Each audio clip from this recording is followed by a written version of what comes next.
Welcome back to Science Sizzle. Today we're not talking about black holes or quantum particles. We're talking about something just as important to science itself, trust. You may have heard about paper mills, organizations that produce fake scientific papers, but a new large-scale study has mapped them out in a way we've never seen before. And what they found is alarming. With us is Dr. James Richardson, lead author of the study and a researcher focused on scientific integrity. Dr. Richardson, welcome. Thanks for having me. This is a topic that doesn't get as much attention as it should, but it's critical if we care about the reliability of science. Let's start with the basics. What exactly do we mean by entities enabling scientific fraud? We're talking about organizations, often commercial, sometimes disguised as academic, that exist primarily to fabricate or manipulate scientific work for profit. These can be full-blown paper mills producing thousands of fake research papers, companies selling authorship slots, or even networks that help researchers falsify data so their papers get published. They are structured, resilient, and growing fast. Growing fast? How fast are we talking? In our analysis, we identified thousands of unique entities that have been operating over the past 2 decades. Many have expanded their operations by 20 to 40% annually in recent years. And they're not just producing a handful of fakes. Some have output that can rival legitimate research groups in terms of volume. And your study says these aren't small, fly-by-night scams, they're big, organized systems. Exactly. We found that some of these networks operate across multiple countries with dedicated marketing teams, recruitment pipelines for clients, and sophisticated ways to avoid detection. Some have even embedded themselves in the peer review process of journals so they can shepherd their fraudulent work into publication. That's unsettling. How did you track them? We used large-scale bibliometric analysis looking at millions of published papers, citation patterns, co-authorship networks, and certain statistical anomalies. Fraud leaves fingerprints, repeated text templates, identical figures reused in different papers, impossible experimental timelines, and suspicious clusters of authors who all publish in the same journals at the same time. Once you map those patterns, the networks start to emerge. And when you mapped them out, what did you see? We saw that the ecosystem enabling large-scale fraud is more like organized crime than like random bad actors.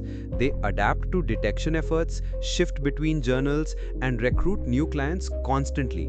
And because publishing is tied to careers, funding, and institutional rankings, there is demand, particularly from researchers under pressure to publish or perish. So we've got a supply and demand problem. Institutions reward volume, the pressure to publish is intense, and these organizations are ready to meet that demand for a price. Yes, and that creates a feedback loop. The more these fraudulent papers get published, the more citations they generate, sometimes citing each other in coordinated ways, which inflates impact metrics and helps these entities appear more legitimate. That makes it harder to root them out. What's the real-world impact here? Why should the average person care if some fake papers slip through? It matters because fake science doesn't just stay in academic journals. It can influence policy, affect medical guidelines, mislead other researchers, and waste huge amounts of money and time. If a fraudulent medical study gets cited in clinical research, it could shape treatments that affect real patients. If climate models or engineering studies are based on fake data, infrastructure or safety policies could be compromised. It erodes trust in the entire system. That sounds like a direct threat to science's credibility. Exactly. Science is self-correcting over time, but when the scale of fraud is this large, the correction process is overwhelmed. Our study estimates that in some disciplines, up to 2% of the literature could be compromised, sometimes more. That may sound small, but in a fast-moving field, that's enough to derail entire research directions.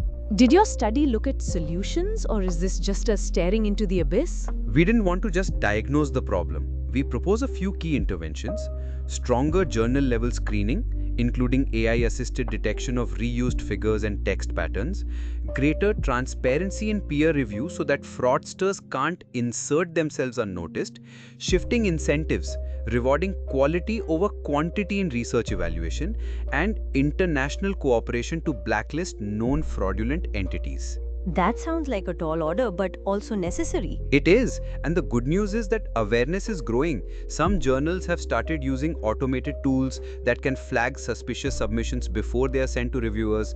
Universities are beginning to monitor publication patterns more closely. But unless the incentives change, unless career advancement is tied to the integrity of your work rather than just how much you publish, the problem will keep evolving. So, this isn't just about catching the bad actors, it's about fixing the system that allows them to thrive. Exactly. Fraud exists because it's profitable for both the producers and, in the short term, the clients. Changing that equation is the only sustainable solution. Dr. Richardson, this has been eye opening and honestly a bit unsettling. Thank you for shining a light on this hidden industry. Thank you. The more people know, the harder it will be for these organizations to operate in the shadows. And to our listeners, science depends on trust, and trust depends on vigilance. We'll see you next time on Science Sizzle.